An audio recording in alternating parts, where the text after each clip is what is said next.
परब्रह्म तस्मै श्री गुरवे नमः। आहे तू जननी मदीय न कळे अज्ञान नीले करू, घाली गे मज प्रेम पाखर सदा, दूरी नको गे धरू, प्रेमे बाहत मुक्त कंठ करुणी, नाही तुझे बंधन, प्रल्हादा गुरुराजया लित तुम्हा, माझे असो वंदन। जानकी जीवन स्मरण जय जय राम, अनंत कोटि ब्रह्मांड नायक राजाधिराज, सच्चिदानंद सद्गुरु श्री ब्रह्म चैतन्य रामानंद प्रल्हाद महाराज की जय। जय जय रघुवीर समर्थ। संत चरित्र मालिके अंतर्गत परमपूजनीय सद्गुरु श्री प्रल्हाद महाराज यांच्या चरित्राचा काही चिंतन विचार परिशीलन आपण करणार आहोत। दासबोधात रामदास स्वामींच्या संतस्तवन निरूपणामध्ये एक ओवी आहे, संत आनंदाचे स्थळ, संत सुखचे केवळ, नाना संतोषाचे मूळ, ते हे संत श्रीराम। मनुष्य जीवनामध्ये जर परमार्थ जीवनाचा विचार केला तर त्यामध्ये संतांना एक निश्चित असं स्थान असतं श्रोते। आणि आपण ज्या महाराष्ट्राच्या भूमीत राहतो त्या महाराष्ट्राच्या भूमीत अनेक संत थोर थोर संत होऊन गेले, अनेक परंपरा आहेत, अनेक संप्रदाय आहेत, संतही खूप होऊन गेले, झाले आहेत पुढे होणार देणे ईश्वराचे श्रीराम। आणि साधक जीवनामध्ये संतांचा आणि आपला परिचय व्हायला पाहिजे। प्रत्यक्ष संत सहवास घडत असेल तर भाग्यवान समजावं, आणि जेव्हा प्रत्यक्ष संत सहवास आपल्याला नाही उपलब्ध आहे त्या संतांचे ग्रंथ किंवा संतांचे चरित्र ग्रंथ, अवतार कार्य ज्यात दिलेलं असतं, लीला असतात, यातून खूप काही साधक जीवनामध्ये सर्वांना शिकायला मिळत असतं। पुष्कळ संत परंपरा आहे। परमपूजनीय सद्गुरु प्रल्हाद महाराज यांच्या चरित्राचा आपण विचार करणार आहोत। ते रामदासी संप्रदायाचे संत आहेत। आपण अगदी सविस्तरपणे त्यांच्या घराण्याच्या वृत्तांतापासून त्यांचं चरित्र श्रवण करणार आहोत। मला ही नम्र कल्पना आहे की आपल्यापैकी अनेक साधक ज्यांना पूज्य महाराजांचा जवळून परिचय असेल, ज्यांना ते परमभाग्याने सद्गुरू म्हणूनही लाभले असतील, असेही साधक आणि इतरही साधक जे अन्य सद्गुरूंच्या संप्रदायात आहेत, परंतु परमपूजनीय प्रल्हाद महाराजांचं नाव ऐकलेलं आहे पण चरित्र आम्हाला फारसं नाही माहिती, त्यांनाही ही मालिका ऐकून आनंद होईल। कारण साधक जीवनामध्ये जितका संतांचा सहवास किंवा त्यांच्या चरित्राचं परिशीलन आपल्याला करता येईल ते आपल्या पारमार्थिक वाटचालीला फार हितकर असतं। कारण संत प्रत्यक्ष कृती करून दाखवतात, आचरणशील असतात, आणि त्यामुळे त्यातून आपल्याला पुष्कळ बोधप्रद सामग्री मिळते। म्हणून रामदास स्वामींनी जे वर्णन केलं आहे, जी ओवी आपण आधी उद्धृत केली, संत आनंदाचे स्थळ, संत सुखची केवळ, केवळ सुख, आणि हे सर्व त्यांनी त्यांच्या जीवनात केलेलं आहे। परमपूजनीय सद्गुरू प्रल्हाद महाराज यांच्या जीवनाचा आपण काही विचार करणार आहोत। अनेक चरित्र ग्रंथ त्यांचे मान्यवर लेखकांनी लिहिलेले आहेत, मी ते वाचलेले आहेत कर्मधर्म संयोगाने। मला पूज्य प्रल्हाद महाराजांचा बालपणी काही सहवासही लाभला, हे माझं परमभाग्य मी मानतो। नवे नवे माझा व्रतबंध म्हणजे मौंजस त्यांच्या मांडीवर लागलेली आहे। ते आमच्या आईवडिलांच्या पूर्व पुण्यामुळे सद्गुरू म्हणून त्यांना लाभले, आणि त्याने प्रार्थना विनंती केली असेल की आमच्या मुलाचा विवाह, व्रतबंधनाचा काळ जवळ आहे तर आपण यावं। त्या काळात आम्ही पूज्य महाराज ज्या गावात राहायचे, साखरखेडा, त्याचं वर्णन ऐकणार आहे आपण। त्याजवळ मेहकर नावाचं गाव आहे बुलढाणा जिल्ह्यात, तिथे राहत असू, आणि माझा व्रतबंध पूज्य प्रल्हाद महाराज घरी आल्याने ते व्रतबंध तर झालाच, पण 3 दिवस तो सोहळा चालला। असा सहवास परमभाग्यानी पूर्व पुण्यामुळे, आई वडिलांच्या पुण्यामुळे मला लाभला, हे माझं परमभाग्य आहे। आणि परमपूजनीय सद्गुरूंचं चरित्र मला बोलायचं आहे, हे माझं परमभाग्य। संत चरित्राचं गायन वर्णन करता येणं ही फार मोठी उपलब्धी आहे। आपण श्रवण करणार आहात, आपणही भाग्यवान आहात। अनेक संत होऊन गेले, त्यापैकी रामदासी परंपरेतले पूज्य प्रल्हाद महाराज, त्यांच्या ज्या ठिकाणी संपूर्ण त्यांचं एकंदर कर्मभूमी ज्याला आपण म्हणूया, ती साखरखेर्डा नावाचं गाव आहे. हे बुलढाणा जिल्ह्यात आहे. त्याचं पूर्वी नाव फत्तेखेर्डा असं होतं. हे निजामाच्या कारकिर्दीमध्ये त्यांनी आपल्या अनेक गावांची नावं बदलून टाकली ना, त्यात साखरखेडाच मूळ नाव होतं. ऐतिहासिक शहर आहे. अनेक ऐतिहासिक घटना या लहानशा खेडेगावात घडल्याच्या पुष्कळ घटना लिहिल्या आहेत चरित्रकारांनी. त्यांची चरित्रे अनेक मान्यवर मग बोललो चरित्रकारांनी लिहिली आहे. त्या सर्व चरित्र ग्रंथांचा आधार घेऊन मला आपल्यासमोर बोलण्यासाठी जी सामग्री आहे त्यामध्ये अनेक चरित्रकारांनी लिहिलेले चरित्र मी परिशीलन केले आहेत. माझ्या पूज्य आईवडिलांना महाराजांचा बराच सहवास लाभला. चारही धामाची यात्रा त्यांच्यासोबत त्यांनी केली. माझा व्रतबंध झाल्यामुळे मलाही काही काळ सहवास आम्ही मेहकरला जितके वर्ष असो तो झालेला आहे. आणि चरित्रकार जे आहेत पुष्कळी चरित्र लिहिली महाराजांची. दामले वकील यांनी आठवणी लिहिल्या बुलढाण्याच्या. आमचे सुनील दादा चिंचोळकर यांनी परमपूजनीय प्रल्हाद महाराजांचं आध्यात्मिक चरित्र लिहिलं. पण सगळ्यात मी चांगलं वाईट असं म्हणत नाही, महाराजांचे सेवारूपच लिहिलेलं आहे. पण साधकांना श्रोत्यांना ओढून खेचून ठेवणारे असं लिहिणारं एक चरित्र आहे, जे परम आदरणीय विनायकराव धानोरकर आणि खोचे गुरुजी यांनी लिहिलेलं आहे. आणि हे चरित्र 1992 साली म्हणजे महाराजांच्या समाधीनंतर 1992 साली दत्त जयंतीला प्रकाशित झालेलं आहे. हे गोंदवले संस्थांनी प्रकाशित केलेलं आहे. कारण आमचे पूज्य महाराज हे रामदासी संप्रदायाचे असल्यामुळे ते गोंदवलेकर महाराजांचाच तो संप्रदाय आहे. परमपूजनीय गोंदवलेकर महाराजांचे परमशिष्य रामानंद महाराज जालनेकर आणि त्यांचे परमशिष्य परमपूजनीय प्रल्हाद महाराज अशी त्रयी आहे. गोंदवलेकर महाराज, रामानंद महाराज, पूज्य प्रल्हाद महाराज अशी त्रयी आहे. म्हणून संस्थांनी हे चरित्र प्रसिद्ध केलं आहे. त्याआधी एक गद्य चरित्र साखरखेडा संस्थांनी सुद्धा प्रकाशित केलेलं होतं. आमच्या अमरावतीला काही काळ पुढे वास्तव्य केलेले आदरणीय श्री वसंतराव देव देशमुख यांनी सुद्धा महाराजांचं एक ओव्यबद्ध चरित्र लिहिलेलं आहे. माझ्या संग्रही आहे. अशा अनेक चरित्रांचं वाचन करून, कारण सद्गुरूंची जितकी आपल्याला वर्णन माहिती करून घेता येतील ती करून घ्यावी. त्यातून सद्गुरूंविषयीचं प्रेम अजून वाढतं. त्यांच्या लहान लहान लीला प्रसंगांमधून साधक जीवनामध्ये खूप पूरक सामग्री मिळते, मार्गदर्शन मिळतं. म्हणून केवळ आपलेच सद्गुरू नव्हे, मी नेहमी सांगत असतो ठिकठिकाणी, पुन्हा सांगतोय आपल्याला आता, साधक जीवनामध्ये अनेक संतांची चरित्र वाचावी, परिशीलन करावं. आणि सुदैवाने आपल्या ह्या मागच्या शतकामध्ये, त्याच्या मागच्या शतकामध्ये अनेक संत आपल्या महाराष्ट्रातच नव्हे, मध्य प्रदेश, गुजरात, आंध्र सगळीकडे झाले. माऊलींनी तर एका ठिकाणी वर्णन केलं की संत आणि देव वेगळे नाहीच आहे. संत आणि देव वेगळे नाही आहे. संत म्हणजे देव, देव म्हणजे संत. संत हे माझी रुपडी, आत्मज्ञाने चोखडी, संत हे माझी रुपडी, असं ज्ञानेश्वरी ते वर्णन. त्याचं कारण आहे हो, संत काही वेगळं कार्य करीत नाहीत. ते देवाचं जे कार्य आहे, प्रत्यक्ष देवाला अवतार घेण्याची कधी कधी नाही गरज निर्माण होत, त्यावेळा संत हे चालते बोलते देव पृथ्वीवर असं वर्णन येतं. चालते बोलते देवच. रामदास स्वामींनी दासबोधात सुंदर वर्णन केले आहेत. ही धर्मस्थापनाच आहे. लोकांना धर्म प्रवृत्त करणं, भक्ती प्रवृत्त करणं, परमार्थाच्या मार्गावर ठेवणं, प्रेमानी, आनंदानी, उत्साहानी, हे सगळं मार्गदर्शन संत स्वतः करून करीत असतात.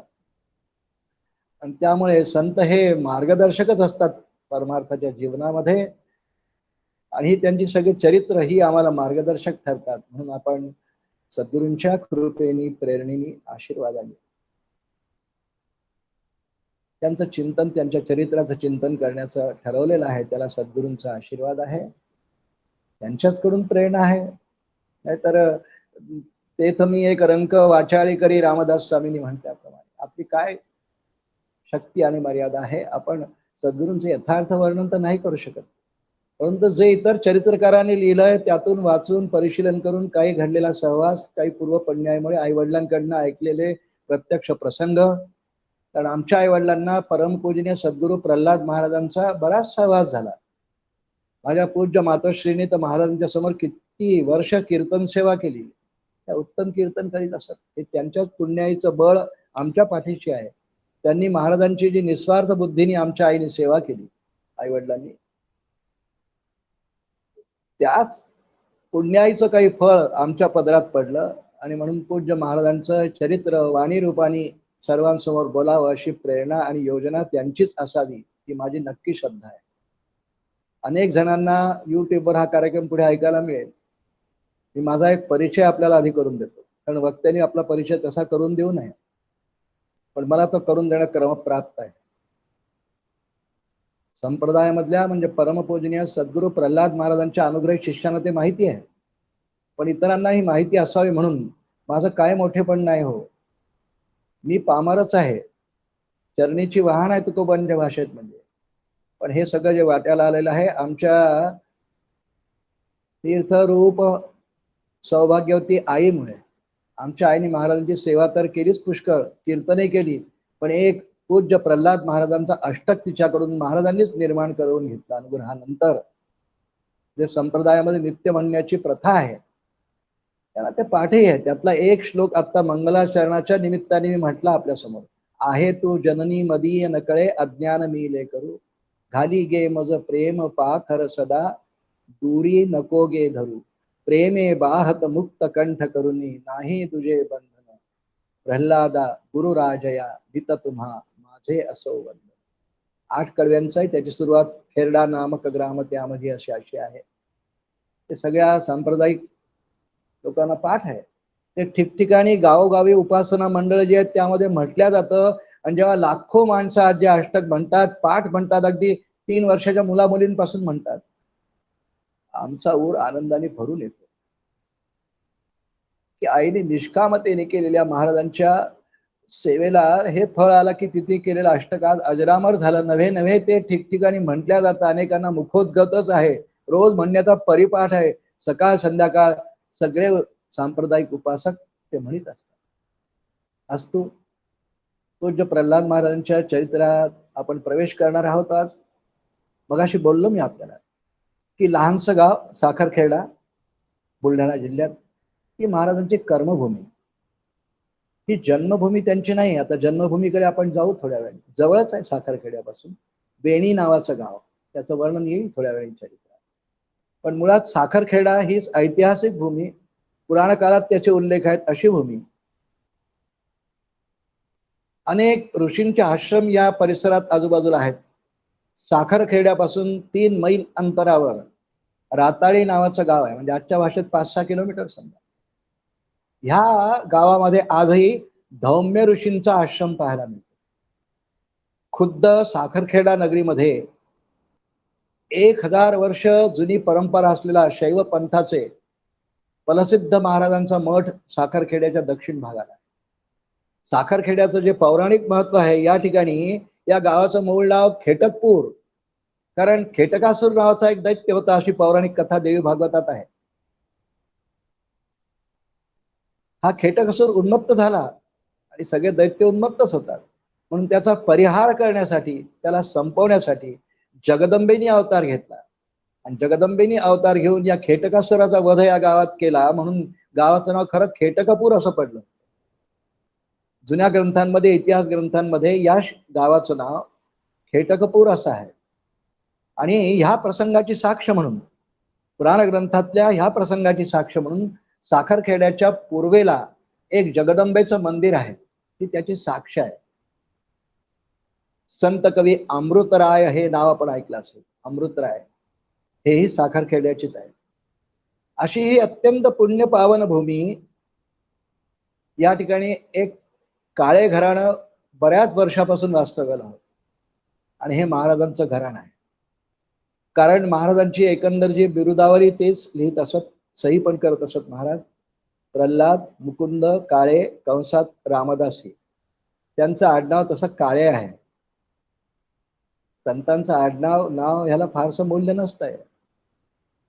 त्यांचं अवतार कार्य, चरित्र, त्यांचं आचरण, त्यांचं मार्गदर्शन, त्यांचा अधिकार, त्यांची वाणी हे सगळं यातून त्यांचं खरं दर्शन होत असतं. पण तरी देखील काळ्या घराण्यामध्ये त्यांनी जन्म घेतला असं म्हणूया. त्या काळ्या घराण्याचा अगदी थोडक्यात 2-4 वाक्यात इतिहास पाहू फक्त. ह्या घराण्याचे जे मूळ पुरुष आपण मानूया, जग म्हणजे जिथपासून माहिती उपलब्ध आहे असे मूळ पुरुष, आधी असतीलच कोणीतरी, ते महिपती शास्त्री आहेत. यांचा उल्लेख चरित्र ग्रंथांमध्ये आहे. कारण विनायकराव धानोरकर काकांनी जी चरित्र लिहिलं आहे त्यामध्ये विस्ताराने दिलेलं आहे, पूर्ण वंशच दिलेला आहे. आपण ठळक ठळक 2-3 नाव ऐकू. महिपती शास्त्री यांनी काशीला अध्ययन केलं होतं. प्रकांड पंडित म्हणून प्रसिद्धी मिळवली. साखरखेड्याला परत आले. तिकडे अध्ययन करून आले साखरखेड्यालाच. घनांत पंडित, आचरणशील, अग्निहोत्री, रामोपासक अशी यांची कीर्ती होती. यांचे चिरंजीव महादेव शास्त्री हे वडिलांप्रमाणे आचरण असणारे, सगळेच अग्निहोत्री, महाराजांपर्यंत सगळे अग्निहोत्री. आणि महिपती शास्त्री उत्तम भागवतकार होते. गोड भागवत कथा करायचे असं चरित्रात वर्णन केलं. आणि महादेव शास्त्रींना 4 मुलं झाली. महादेव शास्त्रींना 4 मुलं झाली. त्या मुलांपैकी सगळ्यात शेवटचा मुलगा आहे नारायण शास्त्री. गोविंदर शास्त्री, हरिपंत शास्त्री त्यांची नाव आहे. त्यांची सगळ्यांची घराणं उपलब्ध आहेत. पण नारायण शास्त्री हे पूज्य प्रल्हाद महाराजांचे आजोबा आहेत. पहा कशी परंपरा आहेत. सगळे अग्निहोत्री आहेत, रामोपासक आहेत, त्रिकाल संध्या करणारे आहेत, कर्मकांडातही आहेत, उपासकही आहेत. आणि ह्या अशा वंशामध्ये पूज्य प्रल्हाद महाराजांचा पुढे जन्म होणार आहे. कुलम पवित्रम जननी कृतार्था वसुंधरा पुण्यवती चतेन अपार संवित सुख सागरेस्मिन् लीनम परे ब्रह्मणी यस्य चेतः. असा श्लोक. कुलम पवित्रम, ज्याच्या जन्मानीच आचरणाने, रामोपासनेने, रामभक्तीने, राममय जीवन जगण्याने कुलम पवित्रम, जननी कृतार्था, आईचे चरित्र थोडक्यात ऐकणार आहे आपण. गंगाबाईचं जननी कृतार्था. वसुंधरा म्हणजे पृथ्वी, म्हणजे आपण साखरखेडा भूमी समजू. वसुंधरा पुण्यवती चतेन अपार संवित सुख सागरे लीनम परे ब्रह्मणी यस्य चेतः. ब्रह्मणी म्हणजे रामाच्या चरणी. राम ब्रह्मच आहे हो. ब्रह्मणी यस्य, ज्याचं चित्त परब्रह्माच्या ठिकाणी म्हणजे रामाच्या ठिकाणी अखंड वृत्ती रममान झालेले पूज्य प्रल्हाद महाराज, त्यांच्याविषयी हा श्लोक म्हणता गेला असं मानूया आपण. नारायण शास्त्रींना एकच मुलगा आणि एकच मुलगी, एक मुलगा एक मुलगी अशी अपत्य. मुकुंद शास्त्री हे नारायण शास्त्रीचे चिरंजीव, म्हणजे मुकुंद शास्त्री किंवा मुकुंद अण्णा त्यांना म्हणायचे घराण्यामध्ये, हे पूज्य प्रल्हाद महाराजांचे पिताश्री. आणि एकच कन्या, तिचं नाव धोंडाबाई म्हणजे सरस्वतीबाई होतं, धोंडाबाई म्हणायचे त्यांना. त्यांचा वंश पुढे आहे. जितके 4 मुलं महिपती शास्त्रींना झाले ना, या सर्वांचे कुळ घराणे कुठे मलकापूर, कुठे नांदुरा, कुठे कुठे कुठे आहे. काळे घराण्यामध्ये अनेक अनेक अनेक सत्पुरुषही पूर्वीच्या काळात होऊन गेलेले. त्यात धनवल्लभ आहे, श्रीरामकृष्णनाथ आहे, बालनाथ आहे. ही सगळी त्यांच्या घराण्यातली वंश परंपरेत आहेत. आपल्यापैकी अनेकांनी जे नागपूर भागातले आहेत त्यांनी एक नाव ऐकलं असेल, परमपूजनीय बाबासाहेब सालपेकर.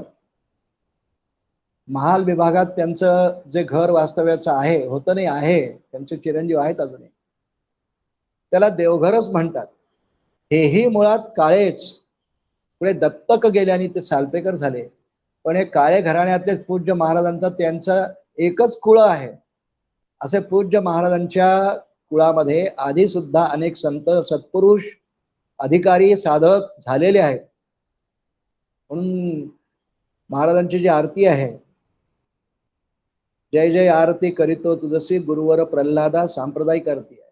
त्या आरतीत वर्णन आहे, काळे कुळतव अडनावाचे आचरणी ढवळे, परंपरा ही संत जनांची तुझ्या कुळी आढळे, तव संगतीने दुर्जन दुर्मती हळूहळू निवळे, जय जय आरती करीतो तुझसी गुरुवर. अशी आरती आहे सांप्रदायिक केलेली.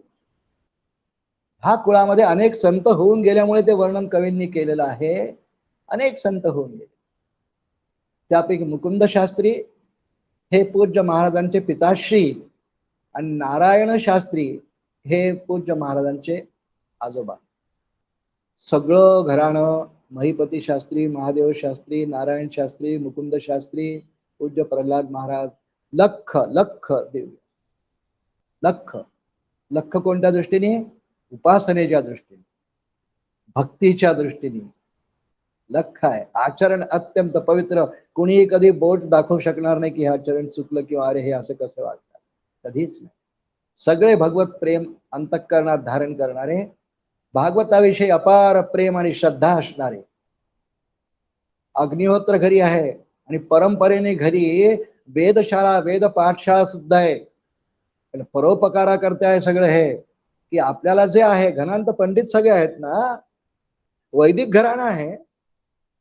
वैदिक घराणं गुरूंच्या घरी राहून अध्ययन केलेलं. पुढे पुढच्या काळात पूज्य प्रल्हाद महाराज रिसोर्टला गेले आहेत. सखाजी शास्त्री शुक्लांकडे आपण ऐकणार आहोत चरित्र. सगळेच वैदिक घनांत पंडित, वेदाध्ययन करणं कुळाची रीत म्हणून वैदिक घराणं. अत्यंत आचार्याची घरी नेहमी गोसेवा, गायींची सेवा आहे. अनेक विद्यार्थी वेदाचं शिक्षण घ्यायला नेहमी घरी आश्रयाला आहेत. आश्रयाला म्हटल्यापेक्षा त्यांना ठेवायचंच वेधशाळा, घरालाच वेधशाळा केलेला आहे. त्यामुळे पूज्य महाराजांच्या घरी, त्यांच्या घराण्यात केव्हाही जर गेलं तर एखाद्या वेधशाळेत गेल्याचा भास होत असे. गायी आहे म्हणजे एखाद्या ऋषींच्या आश्रमाचं स्वरूप घराला आहे. म्हणून कुलम पवित्र जननी कृतार्था वसुंधरा पुण्यवती चतेन, ह्या सगळ्यांनी हे सगळे पवित्र होतात. वसुंधरा ती पृथ्वी धरणी माता, ती भूमी सुद्धा, कर्मभूमी सुद्धा साखरखेडा पूज्य प्रल्हाद महाराजांच्या पवित्र आचरणाने ही नेहमीसाठी पवित्र होऊन गेली. आजही पूज्य महाराजांचा मठ आहे तिथे. तिथपर्यंत आपली कथा जाईल तेव्हा. हे महाराजांचं काळे घराणं साखरखेड्याचं. पूज्य प्रल्हाद महाराजांच्या चरित्राचं परिशीलन आपण करतो आहोत. अगदी प्रारंभीला पूज्य प्रल्हाद महाराजांच्या जन्माआधी काळे घराणे एक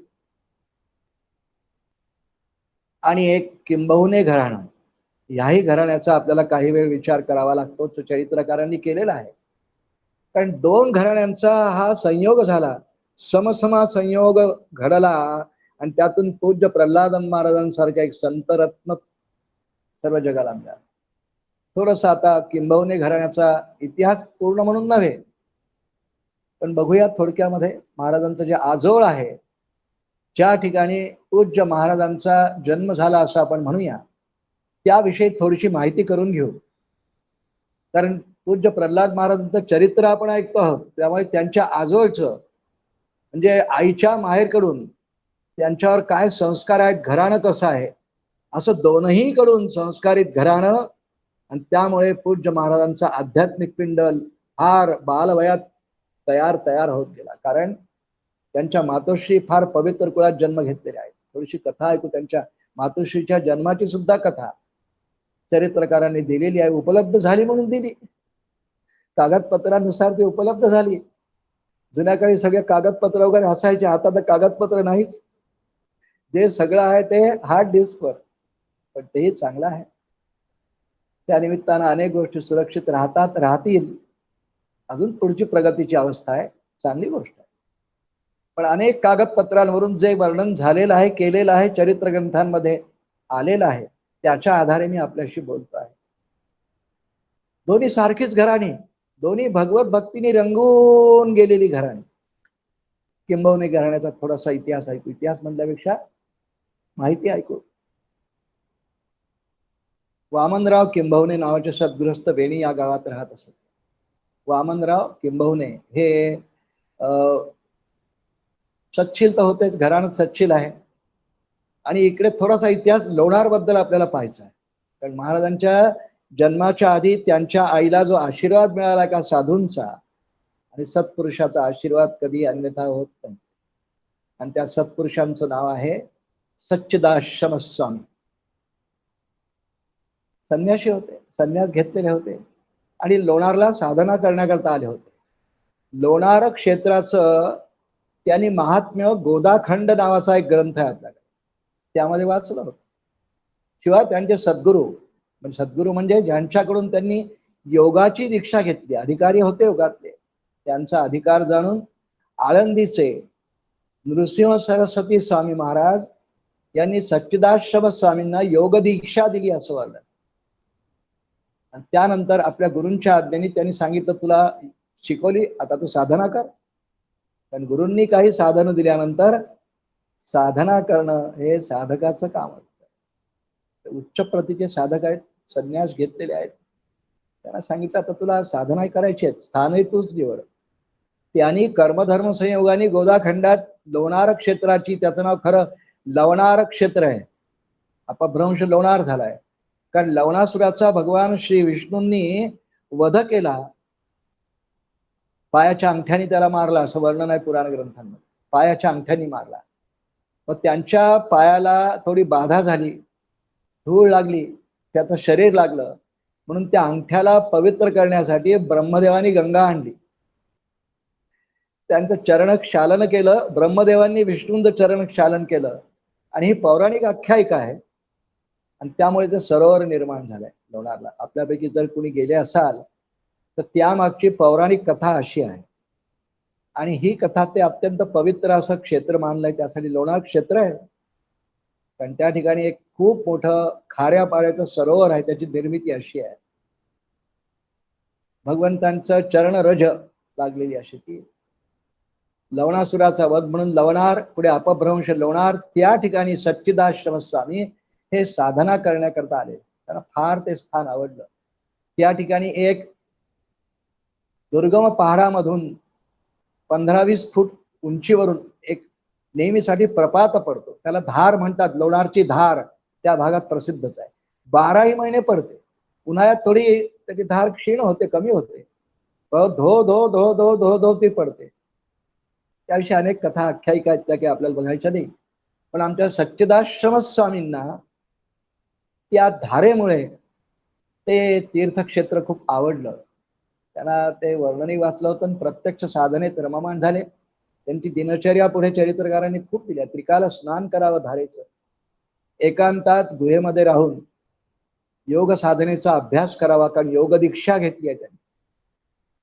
असा त्यांचा दिनक्रम बरेच काळपर्यंत सुरू होता. वामनराव किंभवणे वेणीसे यांचा परिपाठ होता, लोणारला नेहमी जायचं. आणि त्यांनी पाहिलं की एक साधू सत्पुरुष योगी या ठिकाणी साधना करतात आहे.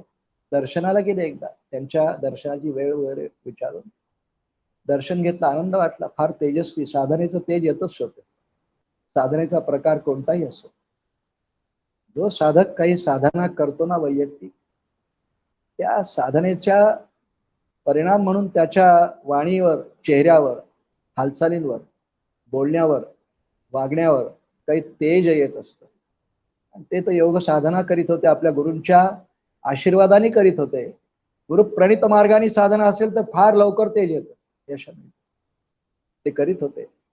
म्हणून वामनराव किंभवणेंना ते खूप तेज पाहून आनंद वाटला. ते वारंवार दर्शनाला येऊ लागले. कधी कधी आळंदीचे नृसिंह सरस्वती स्वामी महाराजही आपल्या शिष्याची काय प्रगती आहे त्यांना कळलं पुढे की लोणारला साधना करतात आहे म्हणून, तेव्हा ते यायचे. एक वेळेला नृसिंह सरस्वती स्वामी महाराज लोणारला आपल्या शिष्याला पाहिले आले असताना योगायोगाने तेव्हाच वामनराव किंभवणे दर्शनाला गेले. दोघे बसले होते गुरु शिष्य. गुरु त्यांचे गुरु, आनंद वाटला. हे भाविकच होते हो. सद्भक्तांना कुठेही गुरु संत दिसले की ते वंदन करणारच. त्यांनी वंदन केलं आणि मनात विचार आला, हे दोघंही जर आपल्या घरी, कारण लोणार पासून वेणी तसं फार अंतर नाही, पण जरा दूरच आहे, काय अगदी काही शेजारी गाव नाही आहे, 10-12 मैलांचं अंतर आहे. आपल्या घरी आले तर किती छान होईल. जुन्या काळची ही पद्धत असे हो लोकांची. साधू सत्पुरुषांचे चरणरज पावलं जर घराला लागली ना तर घर पवित्र होतं, अशी धारणा असायची आत्ताच्या काळापर्यंत. आजही आहे अनेकांची. साधू संत येती घरात, तोची दिवाळी दसरा तुकोबांनी वचन. आणि ते त्यात खूप सत्यत्व आहे. आपल्या राहत्या वास्तूला जर सत्पुरुषांचे चरण स्पर्श झाले ना तर भौतिक दृष्टीने त्याकडे बघू नये.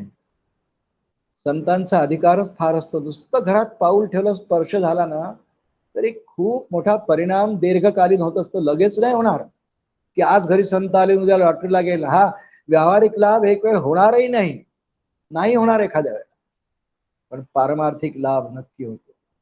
संत सहवासाचे एखादा कण जरी आपल्याला मिळाला ना, संत चरण रज लागता सहज, वासनेचे बीज जळून जाय. तुकोबांच्या अभंगाचं एक पहिलं चरण आहे.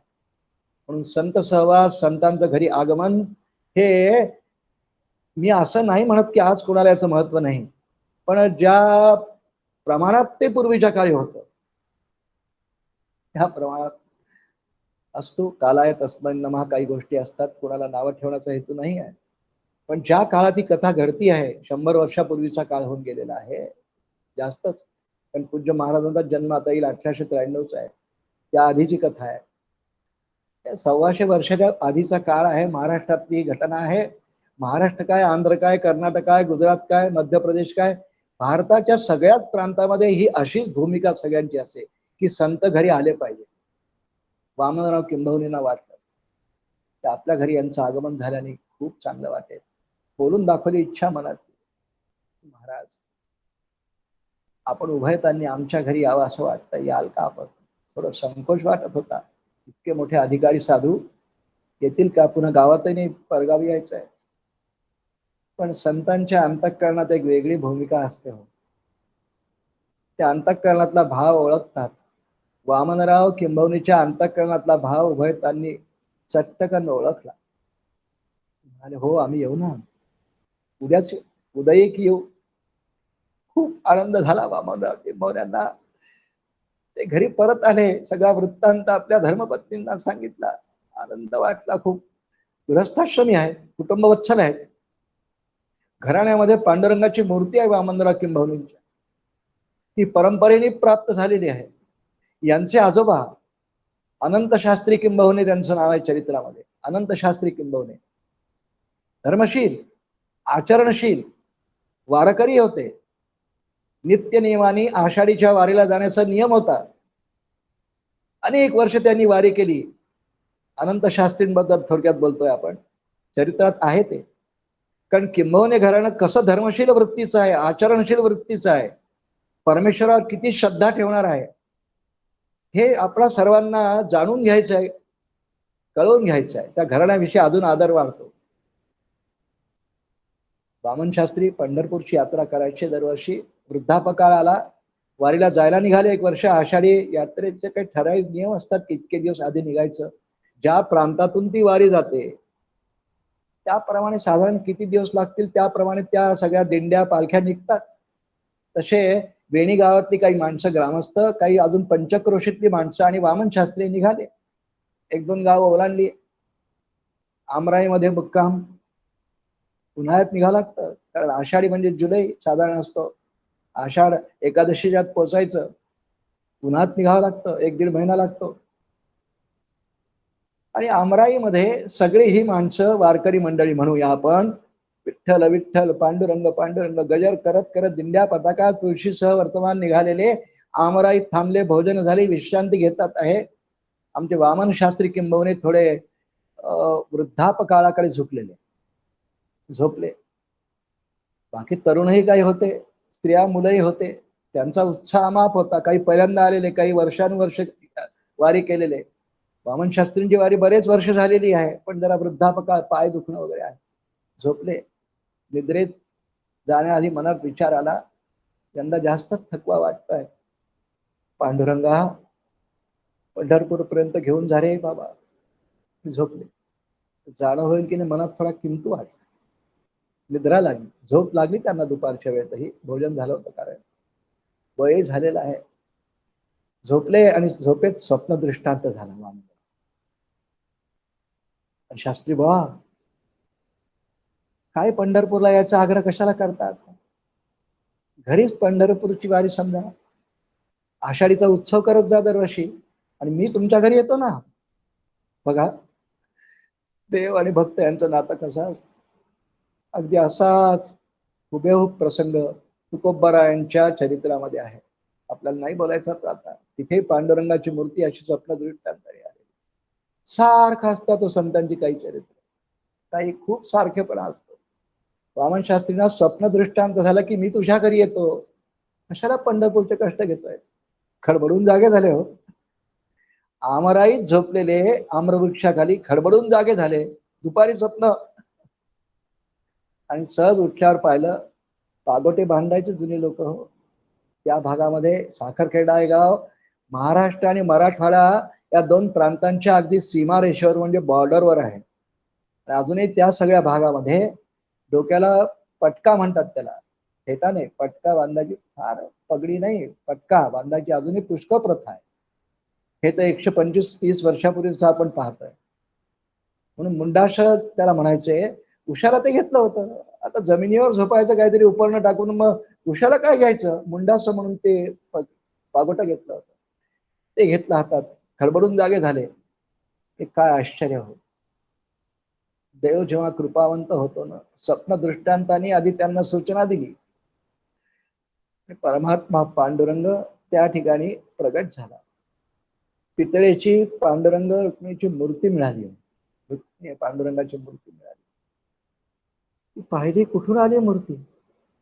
आत्ताचा स्वप्न दृष्टांत समोर आपल्या बरोबर असलेल्या सगळ्या वारकऱ्यांना जागा केलं, सांगितलं पांडुरंग प्रगट झाले, मला असा दृष्टांत झाला. आणि कशाची वारी पुढे, आता अत्यंत आनंद झाला.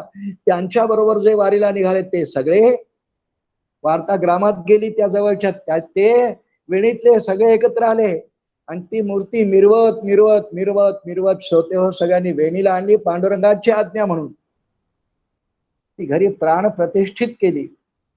आणि आषाढी तर पुढे आहे. आषाढीचा उत्सव मांडला हो, पांडुरंगाची आज्ञा आहे. आषाढीचा उत्सव आता घरीच करीत जा.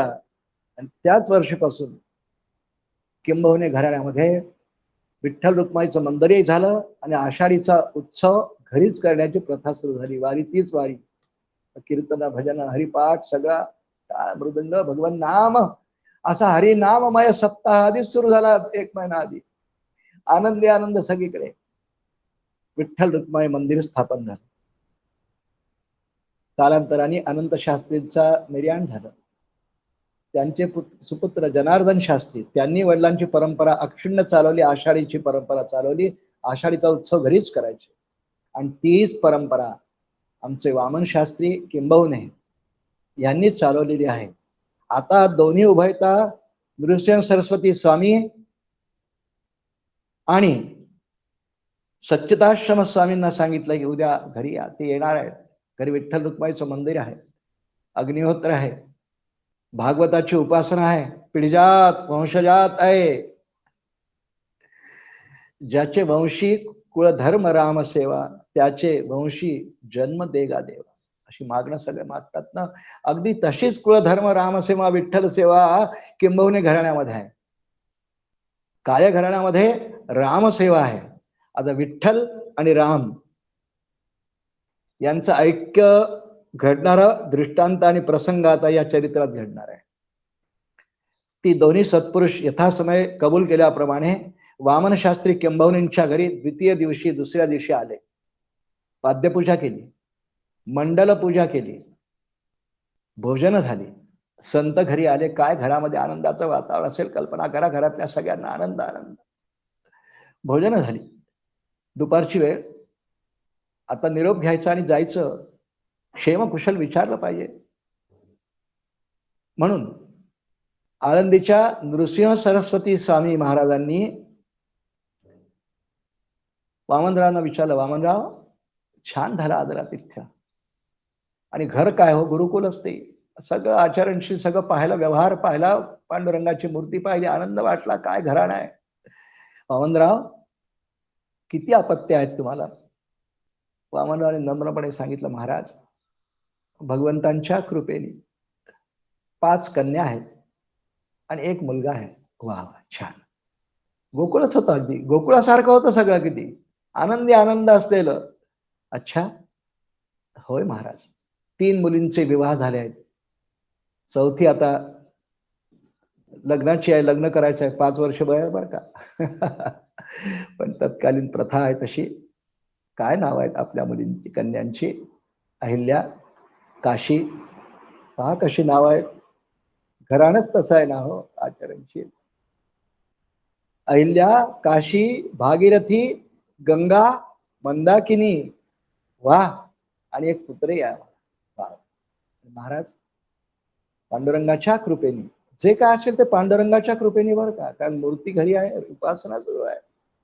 पांडुरंगाच्या कृपेने 3 मुलींचे विवाह झाले आहेत आणि आमची गंगा आता विवाहाची आहे. वय 5 ते 6 वर्षाचं आहे. तर त्यावेळची रीत आहे, बालवयात विवाह करायचे.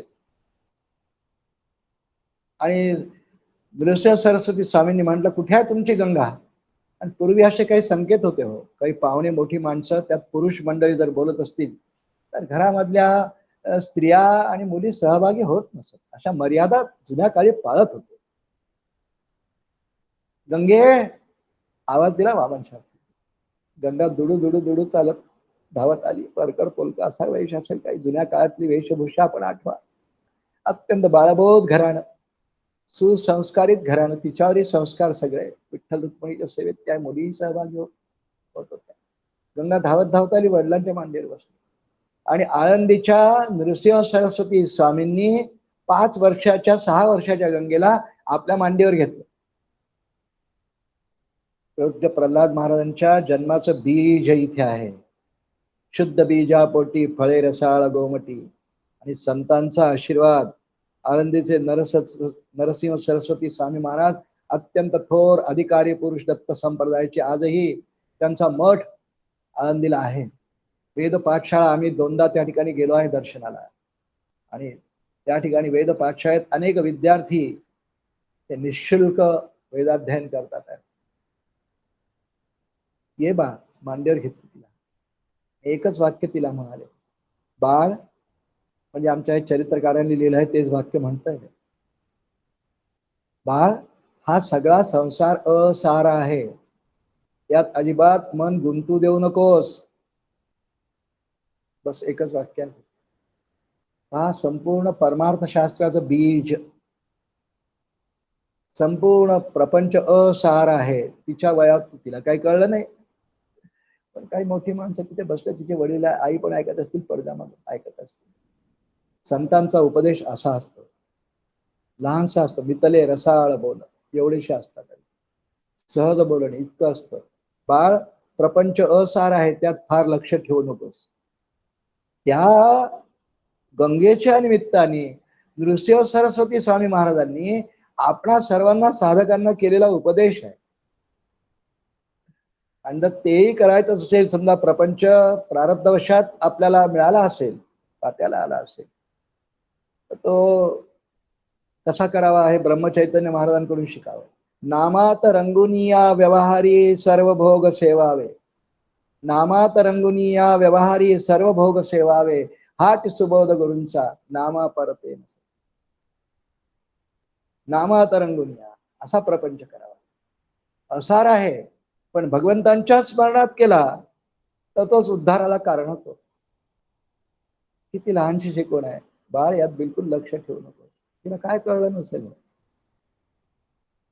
नाही नसेल, लहान बालवय, या फक्त पाहायला हसली, जायला निघाले.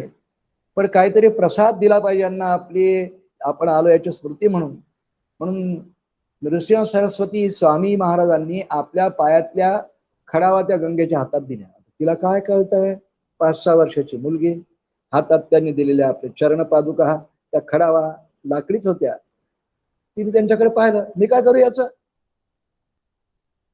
तिने बाल सुलभ प्रश्नामधून विचारलं, मी काय करू याचं? आणि आळंदीचे स्वामी महाराज म्हणाले गमतीने, जा चुलीत टाक. तिला वाटलं खरंच सांगितलं आपण. त्याने म्हटलं जा चुलीत टाक. ती धावत धावत धावत धावत गेली. दुपारची भोजन झाली, चुली खाली लाकडं असायची हो, आणि अग्नी संध्याकाळपर्यंत प्रज्वलित ठेवायचं. लोक यांच्याकडे तर अग्निहोत्रच आहे.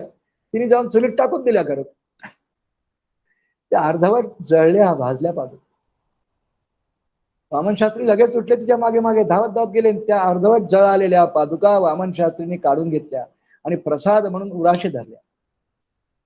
पुढे नृसिंह सरस्वती स्वामी महाराज, सच्चिदाश्रम स्वामी महाराज निघून गेले. पण त्या पादुका कायमच स्वरूपी किंबहुनी घराण्याला मिळाल्या. त्यांनी देवघरात ठेवल्या, अखंड त्याचं पूजा अर्चन केलं. पांडुरंगाची मूर्ती सुद्धा आहे, तिथेच ठेवल्या. यथासमय पुढे किंबहुनी घराणं हे मेहकरला कालांतराने, पुष्कळ काळानंतर हे आजच्या भाषेत म्हणजे शिफ्ट झालं, मुक्काम हलवला.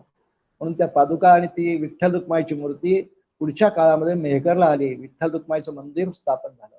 त्या पादुका आणि ती मूर्ती आजही मेहकर या गावी विठ्ठल रुक्माई नदीच्या काठावर ते मंदिर आहे. आम्ही गेलोय, लहानपणी नेहमीच जायचो आम्ही.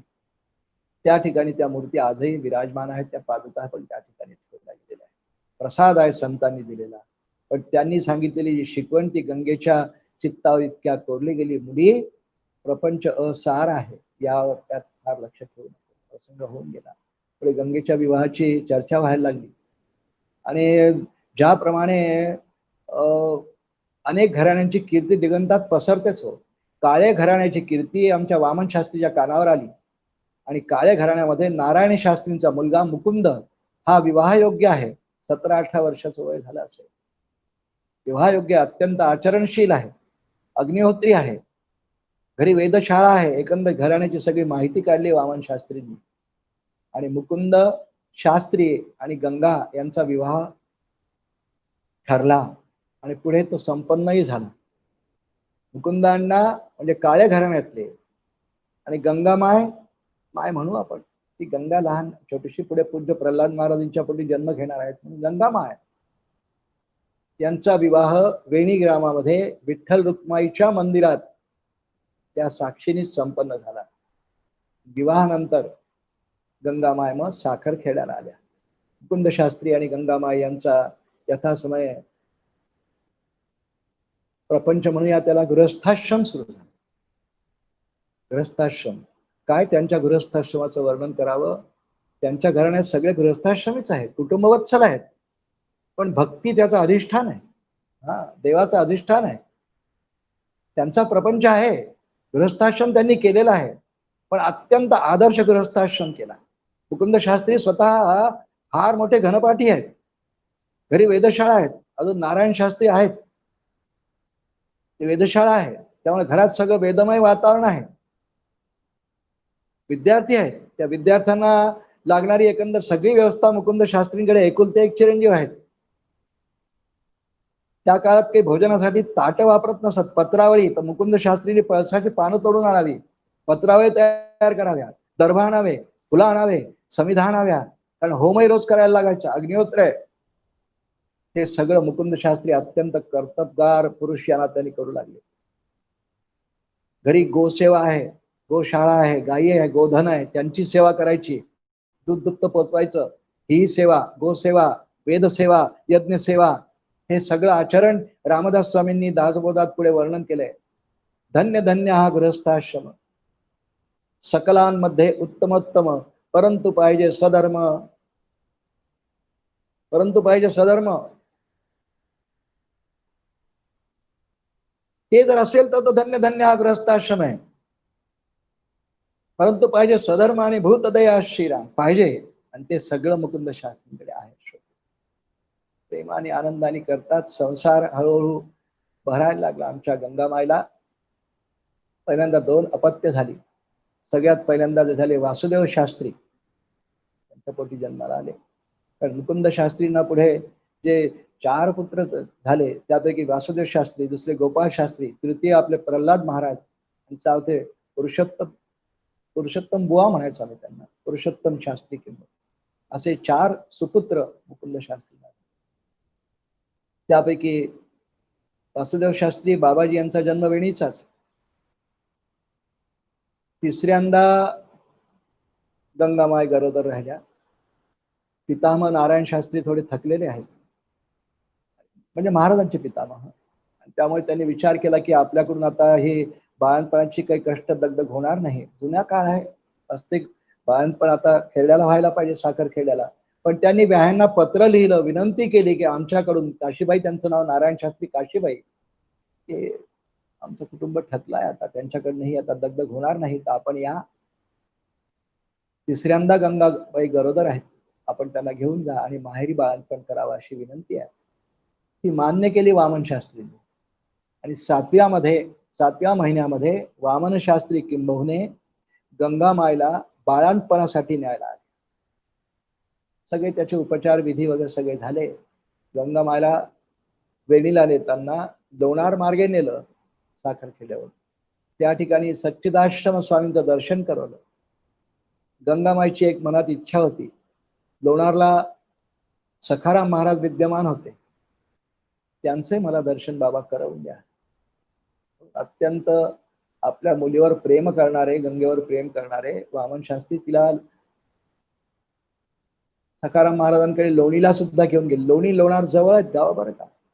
सत्यदाश्रम स्वामींचं आणि सखाराम महाराजांचं जे विद्यमान होते गादीवर, दोघांचे दर्शन करून आता वेणीला 7व्या महिन्यामध्ये गंगेला वेणी ग्रामात आणलं. सगळ्या प्रकारची काळजी आईवडील घेत असत.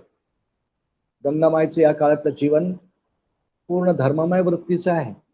घरी पांडुरंगाची मूर्ती आहे, वरील उत्तम भागवतकार आहे, रोज पांडुरंगाचं दर्शन घ्यावं, सकाळ संध्याकाळ उपासना करावी, अखंड नामात रमून जावं.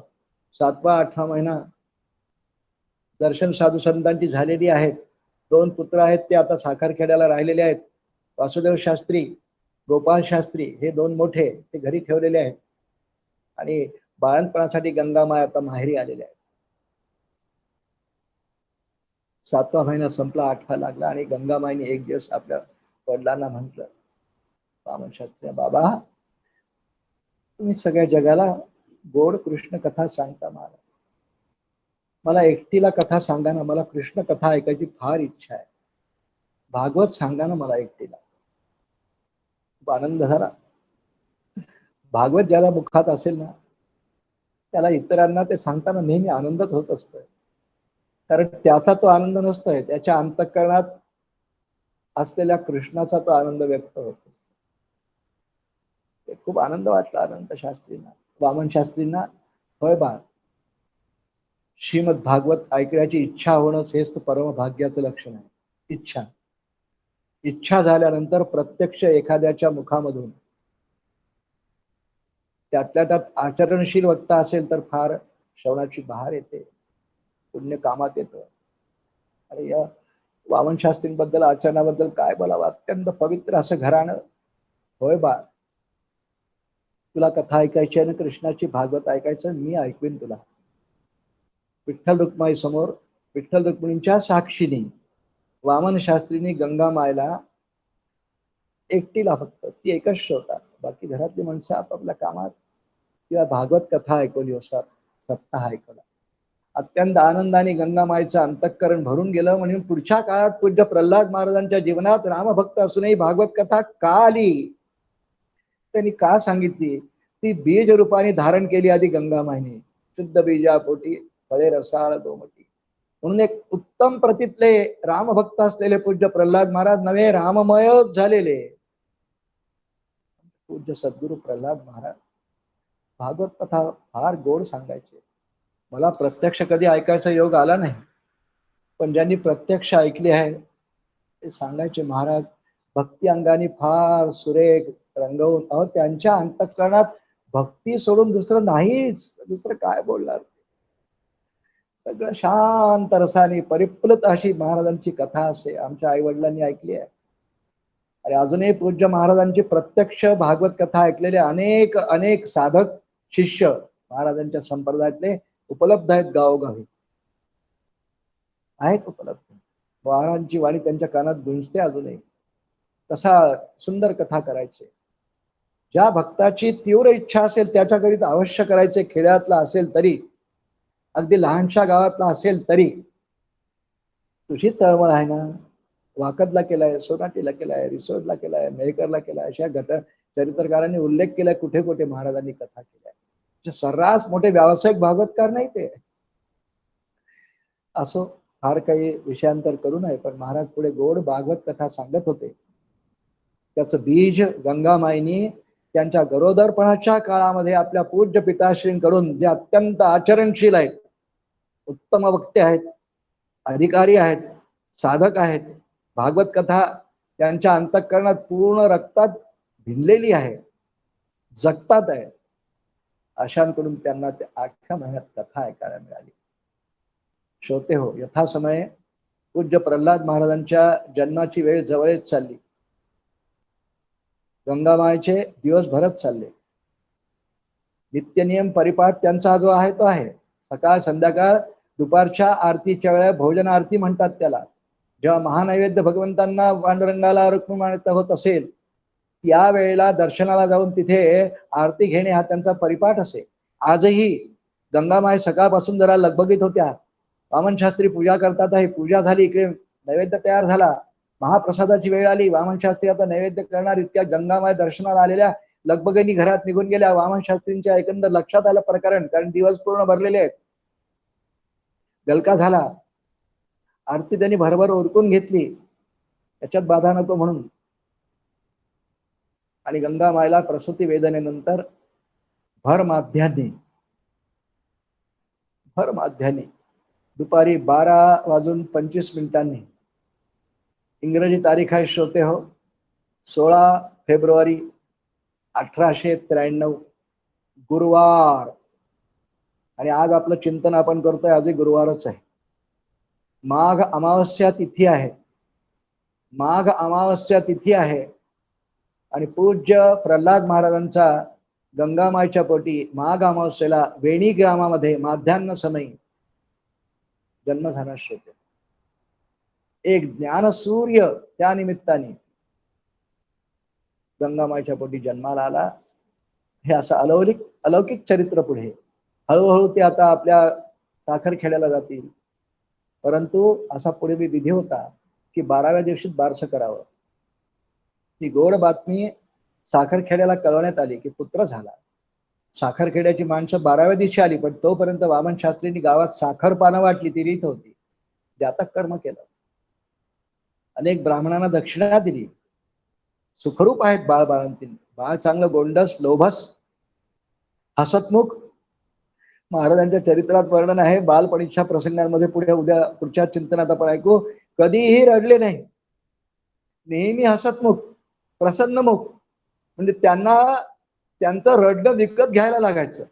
आईच्या मांडीवर ठेवा, खाली ठेवा, कडेवर घ्या, फिरवा, नुसतं दुपट्यावर ठेवून द्या, तरी खेळत राहायचे, हसत राहायचे. अगदी बालपणापासून कधी रडलेच नाही. ज्यांना पुढे जगाचं रडणं दूर करायची योजना आहे ते आमचे पूज्य प्रल्हाद महाराज. बालपणात अजून साखरखेड्याला जायचेच आहेत. सर्वांच्या आनंदाचा विषय वेणी गावात झाले की गंगामायला पुत्र झाला. बातमी यायला लागल्या, बाया बापड्या पाहायला. ते गोंडस, लोभस, चांगलं बाळसं असलेलं ते बाळ पाहायचे आणि सगळ्यांना आनंद व्हायचा. साखरखेड्याची सगळी मंडळी, नारायण शास्त्री सुद्धा आले, मुकुंद शास्त्री, हे साखरखेड्याहून वेणी ग्रामामध्ये 12व्या दिवशी त्यांना बोलवण्यात आलं. आणि अगदी 12व्या दिवशीच नवजात शिशूला, बालकाला पाळण्यात घालून त्याचं बारसं करण्यात आलं. आणि बारशाच्या दिवशी गंगामाईनी लहान बाळाच्या कानात फुंकून कुर्र करून नाव ठेवलंय प्रल्हाद. काय नावही निवडलं गंगामाईनी. प्रल्हाद, नारद, पराशर, पुंडरीक, व्यासा, अंबरीश, शुकशौन, कपिल, भीष्म, दालघान. नुसतं नाम जरी तरी प्रल्हाद सर्व भक्तांचा अग्रणी आहे. बरं का, अग्रणी आहे. भक्तीच तशी केली आहे. श्रीमद भागवतात 7व्या स्कंदामध्ये प्रल्हादजींचं चरित्र खूप विस्ताराने येत. काय चरित्र आहे प्रल्हादजींचं, तेच नाव गंगामाईनी. कृष्णकथा ऐकली ना, भागवत ऐकलं ना, त्यातला प्रल्हाद नेमका मनाला झोंबला असेल, अपील झाला असेल की हा माझा होणारा पुत्र या वृत्तीचा व्हावा, ही अपेक्षा सुद्धा, इच्छा सुद्धा आमच्या गंगामाईच्या मनात नक्की आली असेल. आणि म्हणून नाव ठेवलंय प्रल्हाद. त्या काळाच्या पद्धतीप्रमाणे फार थाटात वगैरे नाही, घरगुती प्रकारचं वारसा असायचं हो. पण गोड प्रसंग, दोन्ही घराण्यांची सगळी मंडळी एकत्र आलेली, काही गोडधोड केल्या गेला असेल, आनंदोत्सव एकमेकांना केला, आहेर ओट्या वगैरे हे प्रकार झाले असतील. तो कौटुंबिक आनंदाचा सोहळा म्हणून सुद्धा सर्वांनी त्याचा उपभोग घेतला असेल. परंतु खरा त्याचा उपभोग जगाला होणारा पुढे एक ज्ञानसूर्य, एक भक्तिसूर्य, एक राममय वृत्ती अंतःकरणात जोपासणारा शिष्योत्तम रामानंदांचा, सद्गुरूंची अत्यंत मनोभावाने पुढच्या काळात सेवा करणारा, गुरुपदिष्ठ, गुरुनिष्ठ, अखंड तेजस्वी, वाणी याची रंगली रामनामी, हे वर्णन आपण ऐकलं ना, त्याचा माझा सहवास घडो स्वामी. हे पूज्य प्रल्हाद महाराजांच्या जीवनाचं सार आहे हो, जे आपण जन्मापर्यंत फक्त आजचं निरूपण ऐकलेलं आहे. पण पुढच्या काळात प्रल्हाद महाराज साखरखेड्याला गेल्यानंतर चौथ्या महिन्यात 3 महिने पूर्ण बेडी ग्रामात ते राहिले आणि 3 महिने पूर्ण झाल्यानंतर गंगामाईला अगदी सर्व त्यांच्या विधी उपचारानुसार बाळाला घेऊन स्वतः वामन शास्त्रींनी शास्त्री गंगेला पोहोचवून दिलेलं आहे. आणि प्रल्हादांचं म्हणजे प्रल्हाद महाराजांचं मग काळे घराण्यामध्ये खूप स्वागत वगैरे झालं. बारसं तर होऊन गेलेलं आहे, पण त्यांचं सगळं बालकर्म, पुढे चौलकर्म, व्रतबंध हे सगळे पुढे संस्कार सगळे आता काळे घराण्यामध्ये म्हणजे साखर खेळायला होणार आहेत, कारण ते काळे घराण्याचेच वंशदीपक आहेत. त्या निमित्ताने जगाला पूज्य प्रल्हाद महाराजांच्या रूपाने एक संत, एक सद्गुरू, एक सत्पुरुष